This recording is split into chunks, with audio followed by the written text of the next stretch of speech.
Saudari-saudara yang terkasih di dalam Tuhan Yesus, marilah kita berdoa. Dalam nama Bapa dan Putra dan Roh Kudus, amin. Bapa kami yang ada di surga, dimuliakanlah namamu. Datanglah kerajaan-Mu, dan jadilah kehendak-Mu di atas bumi seperti di dalam surga. Berilah kami rezeki pada hari ini, dan ampunilah kesalahan kami seperti kami pun mengampuni yang bersalah kepada kami.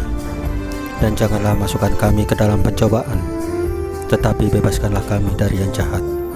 Ya Tuhan Yesus, Tuhan dan Juru Selamat kami satu-satunya, terima kasih untuk penjagaan, pemeliharaan, dan berkat-berkat-Mu bagi keluarga kami pada hari kemarin. Terima kasih untuk hari yang indah dan nafas kehidupan hari ini. Ampunilah segala perkataan, pikiran, kelalaian, ataupun perasaan kami yang tidak sesuai dengan firman-Mu, sehingga mengakibatkan dosa-dosa bagi kami. Ampunilah dengan kerahiman-Mu ya Tuhan Yesus, dan berikanlah kerinduan yang besar kepada kami untuk menyambut sakramen Maha Kudus, yaitu Engkau sendiri, baik dalam misa online ataupun misa offline. Ya Roh Kudus, hadirlah saat ini untuk memimpin dan membimbing kami dalam membaca firman Tuhan Yesus dan merenungkannya, sehingga kami dapat mengerti maknanya dan dapat kami laksanakan dalam hidup kami sehari-hari di tengah masyarakat kami. Amin. Dalam nama Bapa dan Putra dan Roh Kudus, amin. Pembacaan Injil Lukas pasal 4 ayat 1 sampai dengan 13. Percobaan di padang gurun. Yesus yang penuh dengan Roh Kudus kembali dari sungai Yordan, lalu dibawa oleh Roh Kudus ke padang gurun. Di situ ia tinggal 40 hari lamanya dan dicobai iblis. Selama di situ ia tidak makan apa-apa, dan sesudah waktu itu ia lapar. Lalu berkatalah iblis kepadanya, "Jika engkau anak Allah, suruhlah batu itu menjadi roti." Jawab Yesus kepadanya, "Ada tertulis, manusia hidup bukan dari roti saja."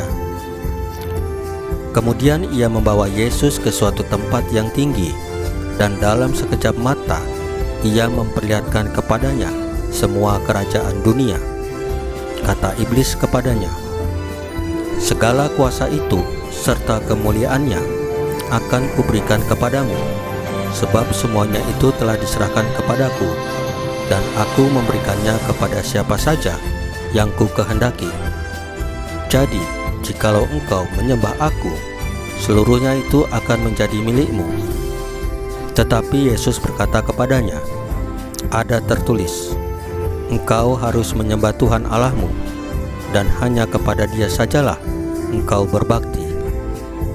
Kemudian ia membawa Yesus ke Yerusalem dan menempatkan Dia di bubungan bait Allah, lalu berkata kepadanya, "Jika engkau anak Allah, jatuhkanlah dirimu dari sini ke bawah. Sebab ada tertulis, mengenai engkau, Ia akan memerintahkan malaikat-malaikatnya untuk melindungi engkau, dan mereka akan menatang engkau di atas tangannya, supaya kakimu jangan terantuk kepada batu." Yesus menjawab katanya, "Ada firman, jangan engkau mencobai Tuhan Allahmu." Sesudah iblis mengakhiri semua pencobaan itu, ia mundur daripadanya dan menunggu waktu yang baik. Saudari-saudara yang terkasih di dalam Tuhan Yesus, pada hari Minggu Prapaskah pertama ini, Yesus ditampilkan sebagai teladan untuk pertobatan kita. Tuhan Yesus yang adalah sungguh manusia juga mengalami segala macam pencobaan seperti yang kita alami. Pencobaan-pencobaan yang dialami Tuhan Yesus adalah contoh pencobaan pokok yang dialami manusia. Misalnya, berkaitan dengan kebutuhan yang paling mendasar, yaitu makan, kepemilikan dunia dan kuasa, serta mencobai Allah. Tuhan Yesus dicobai, tetapi tidak jatuh ke dalam dosa.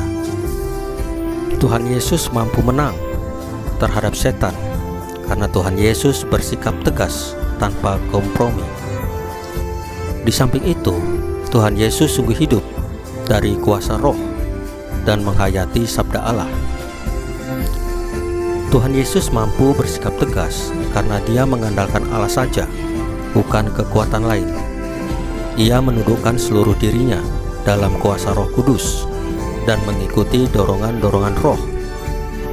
Karena Tuhan Yesus mengandalkan sabda Allah, maka setan pun menggunakan sabda Allah untuk mencobainya. Sikap Tuhan Yesus yang sungguh percaya dan tidak mau mencobai Allah melepaskan Dia dari jebakan setan. Saudari-saudara yang terkasih di dalam Tuhan Yesus, marilah kita berdoa sebelum mengakhiri bacaan firman dan renungan hari ini. Ya Tuhan Yesus, bantulah kami untuk sungguh percaya pada Bapa yang dinyatakan oleh Roh Kudus, sehingga kami dengan mantap mampu menghadapi segala macam pencobaan, dan bersama kuasa Roh Kudus-Mu kami akan menang. Salam Maria, penuh rahmat, Tuhan sertamu. Terpujilah engkau di antara wanita, dan terpujilah buah tubuhmu Yesus. Santa Maria Bunda Allah, doakanlah kami yang berdosa ini, sekarang dan waktu kami mati.